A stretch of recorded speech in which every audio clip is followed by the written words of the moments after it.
I bet you're worried. We were worried. We were worried about vaginas.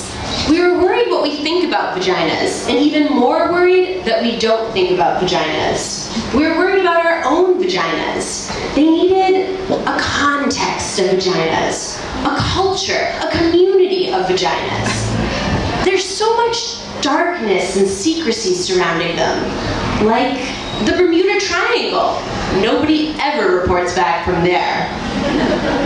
In the first place, it's not so easy to even find your vagina. Women go weeks, months, sometimes years without looking at it. A high-powered businesswoman was interviewed, and she said she was too busy. She didn't have the time. Looking at your vagina, she said, is a full day's work. You gotta get down there on your back in front of a mirror that's standing on its own, fully preferred.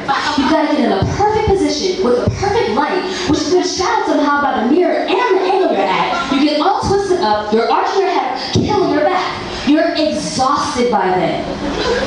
She said she didn't have the time for that. She was busy.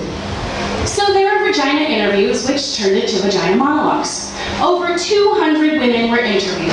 Older women, younger women, lesbians, married women, young women, African American women, Asian American women, Latino women, Native American women, Caucasian women, Jewish women, college professors, actors, sex workers, corporate professionals. Okay, so at first they were a little bit reluctant to talk.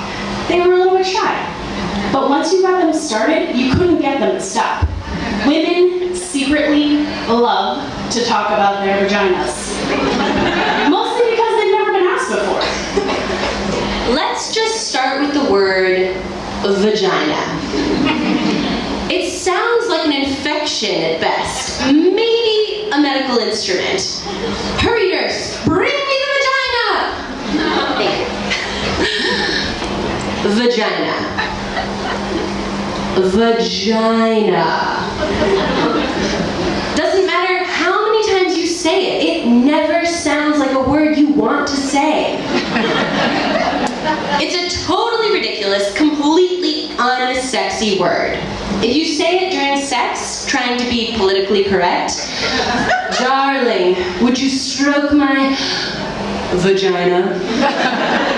You killed the act right there. We were worried about vaginas, what we call them and what we don't call them. In Great Neck, New York, they call it a pussycat. One woman said her mother used to tell her, "Don't wear undies under your pajamas, dear. You need to air out your pussycat." In Westchester, they called it a pookie. Coochie snorcher, cooter, lady. A powder box, a poopy, a poop, pee-pee, a poogaloo, a punani, a pal, and a piche. Toady, Dee-dee, Nishi, Dignity, Monkey Box. In New Jersey, a twat. Gladys, Siegelman. VA, wee-wee, horse spot, nappy dugout. Mongo, mookie, a pajama, fanny boo, mushmela. A ghoulie, possible, tamale, tortita, a connie. A Mimi in Miami. A split commission, Philadelphia. And a schmendy in the Bronx. We were worried about vaginas.